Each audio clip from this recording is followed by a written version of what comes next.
The Formula Europe Expo in Maastricht is the first sim event of the year, and I spent beautiful weekend with many familiar and unfamiliar happy faces, and as always, the best part for me is the chance to have real-time chat with fellow passionate sim racers and developers. Hats off to everyone who committed, from the organizers to the developers and us, the sim racing lovers, for the successful event. Spoiler alert, I have tested few new experiences, but let's start from the beginning. The InSim guys, as always, didn't miss the opportunity to bring their motion rigs, including the beautiful Gara model, and even had one in the classic car showroom side by side with the 10 million Ferrari, which was the very special edition, matching the car colors and using the same steering wheel, impressing people who had no idea how far our niche have gone. I will let Tiago explain everything in depth about this project in another video, but the important part was that Gara create a lot of curiosity to those classic car event visitors who later join our world, and I'm sure some of those will fall in the rabbit hole of that beautiful sim racing world. If you ever commit any of the Sim Expos, I am sure InSim will be there, and you have to give a go to those rigs and their top Talento pedals, which are one of the top in terms of quality, comfort, and for sure the most easy adjustable after the Simucube pedals. And talking about Simucube, I experienced with them something completely new, which was impossible to be created till now in that sim world. What do you think about brake failure in real time with realistic pedal behavior? The hidden potential behind that active pedal technology is enormous, and this tech will push the industry in completely different direction. What happened basically was they put me in that rig and let me drive this monster, and for my surprise, after a few hard braking zones, I pushed the brake, but the pedal just fall down like in real car, and I almost felt butterflies in my stomach before I crashed. The guys were laughing, I was confused, and they explained the story. Simucube cooperate with the last garage developer and built in the game physics brake failure, but of course in exhibition mode, so it will definitely fail quickly and be able to experience that effect for first time with the active pedals. That's exactly the future for the real sims and that technology for sure. This experience deserves video on its own, as it is absolutely incredible experience trying to survive with those brake failures. Just so much fun. If that feature arrives in the future games, we will need to create entirely new set of driving skills. They also had the beta version of their new Simucube tuner, which will put the pedals, the bases, and their wheels in the same software through the Link Hub. And for those who want to know everything about it, you can find the full explanation at the end of the video directly from the developer. The guys also collected tons of data from many people, and my suspicion is we will see something new till the end of this year. My next stop was to the Simware Boot, where I saw some happy faces living with the Neo X in their hands, and as they are one of the top resellers in Europe, the stand was rich of different gear from many brands like VPG, Conspeed, SimMagic, but my personal curiosity was about the Pimax Crystal, as I haven't had the chance to test till now. This will be the year I will upgrade my headset, and I must collect as many data as I can, and the crystal is one of my list. I didn't have any doubts about the visuals, and even without local dimming, the contrast ratio was absolutely great for that experience. The sun rays felt very bright to my eyes, and moving from very bright scene to shadow, my eyes needed second of adaptation, which felt immersive. However, as I've said, I had zero doubts about the visuals, and my concern was first the inside-out tracking and second the comfort. Setting the headset balance, comfort in static rig was absolutely fine. For 10 minutes I had it on my head, but in motion rig maybe will be different story. I think that's something I will get used to anyway. That being said, the inside-out tracking turns out to be a huge no for my senses. Coming from Lighthouse 2.0, my brain refused to get immersed with those micro stutters turning my head quickly around, and I felt the same with the HP. However, the reason this headset will remain in my list is the Lighthouse kit they have, which will cost extra, but having two bases in my room already will keep the price reasonable, but I will try to test more sets before take my final decision. Inside-out tracking, unfortunately, is not for me. If I take this one, definitely will be with the Lighthouse kit for the best possible tracking, because my eyes can get away with huge pixels, but bad tracking throws me instantly out from the immersion. Moving to the Simware Stunts, those new bases are still in progress, and the way they have been said wasn't my cup of tea, as the smoothness without filters is indeed next level, but I felt way too much inertia in counter steering situations. Those look very promising on paper, but it's too early for any reasonable opinion. That being said, the sequential is interesting one. This has some toolless settings which add preload for more or less clicky sensation. That being said, Milan sat down to test first and wasn't happy at all till I softened the settings and make his experience almost perfect. However, when I sat down and tested what he was happy with, to me felt absolute garbage, and I turned it back to those more harsh and strong engaging settings which make it perfect to my personal taste. This situation is the perfect example why in my reviews I never push my personal taste, as that can be very misleading. The way I rate different gear is what range of settings has to cover as many different personal preferences as possible. This is shifter I can already rate very high, as my settings felt bad to Milan and his settings were absolute garbage to me, but we were totally happy with our own experiences. And also people had the chance to touch the two officially licensed wheels from the Formula 1 and the GT.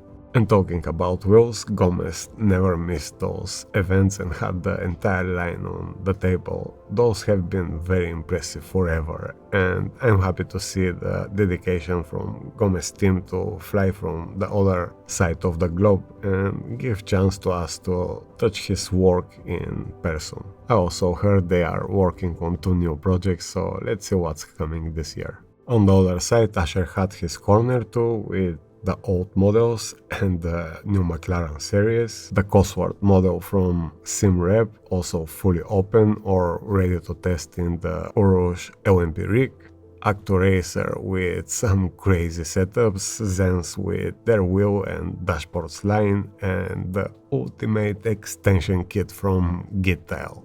If you ever look for extension, nothing can beat that choice right now in my opinion. Those are the most sleek and light extensions you can find on the market, which will allow you to bring the steering wheel in the most natural position and high enough if you want to put your base behind the screens and create the perfect field of view. Those young boys have done incredible work with this kit.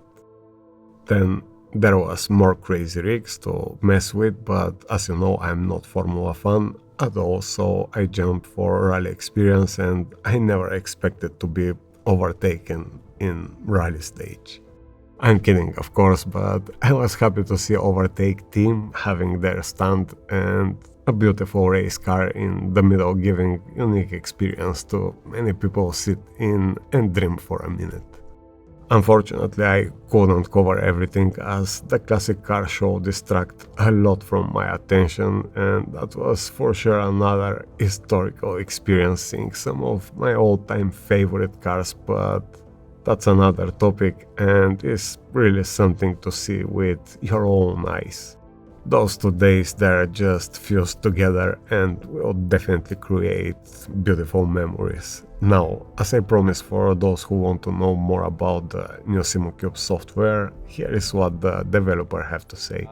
Tuner 2.5 includes the support for SimCube 2 in Tuner, So we are now retiring the TrueDrive software and moving all functionality to tuner software. So TrueDrive software won't be needed anymore after updating to this version. The people that have previously used tuner for controlling their active pedals, as part of this there is larger change in the way the profiles work. Previously profiles were one profile for all the pedals, and this was the profile page that showed the details of the profile and all the description and that kind of stuff. But now this is an overview, and there's separate profile for each device. Wheelbase settings are really similar and familiar to TrueDrive users. Names are the same, functionality is the same. Nice cleaner look and all-in-one software. We are still updating and finalizing all the details, so this is still a beta version. Now the profile control has moved in all devices to here, top corner. There's the profile saving loading. For SimCube 2, the paddock is still available, except not here because we don't have internet currently in this rig. But it's in read-only mode, so you cannot upload new profiles through the tuner yet. Not much new in active pedal side. Profile settings, everything same, except here also the profile system has changed, and there's separate profile for each type of pedal or each pedal roll. Clutch pedal profiles are separate from the brake pedal profiles and throttle pedal profiles. There's now much improvements to the Simucube wireless wheel support, and that they are using our Bluetooth technology for connecting the wheels. So now we have an input mapping, and this can show all the pressed buttons, and you can assign the intended use case and which number button the pressing the button produces. So you can configure all your wireless wheels to have same buttons and same number, same action happening in the same number button. So when you switch between two wireless wheels, you don't have to remap the inputs in each simulator. In this version, we have added support for full LED configuration. So previously we all had LED support for Valo, and you could select from pre-made profiles, but now you can create custom profiles and adjust everything about the LED profile.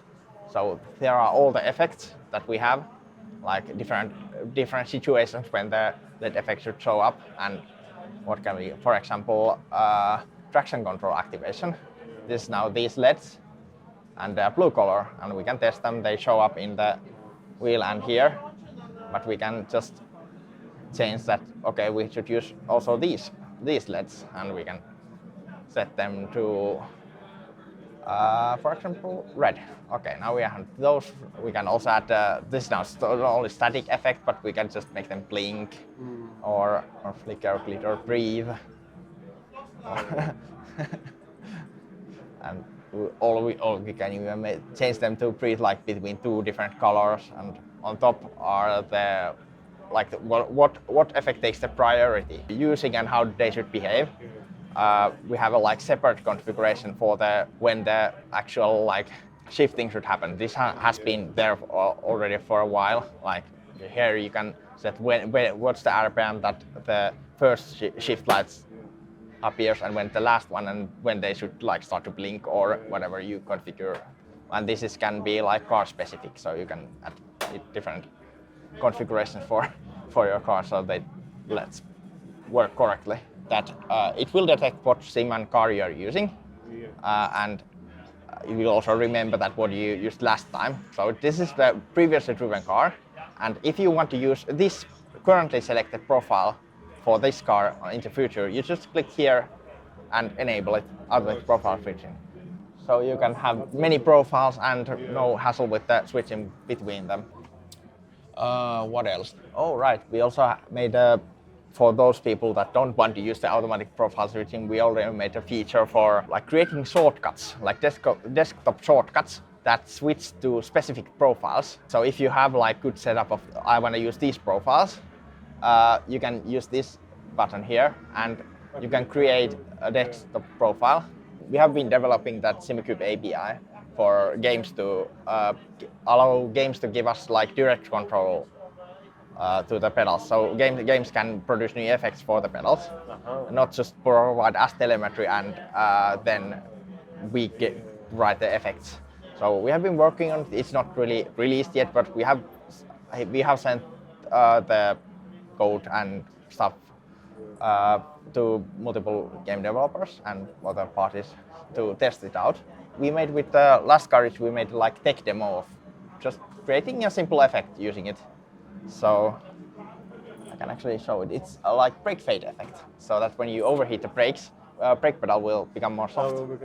Yeah. The difference here is like now the effect that is generated by the simulator. So simulators just send us make the pedal like 10% more soft or whatever.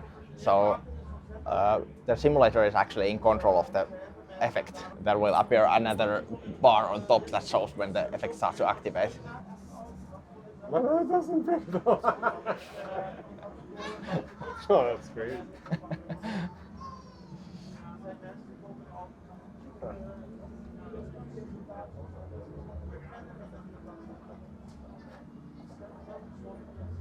Doesn't break at all. yeah. We purposely adjusted the physics so that it's really bad in this car. It looks like the new tuner will definitely make Simucube users' life easier, and about the braking failure experience, is so cool to see Granity team push the industry and the developers further in that direction of realism. I have to say, it was overall great event for all of us, and thanks to everyone who take the time to say hello. I hope to see more of you next year, as the Formula Europe combined with the Classic Car Show is truly amazing event for people like us.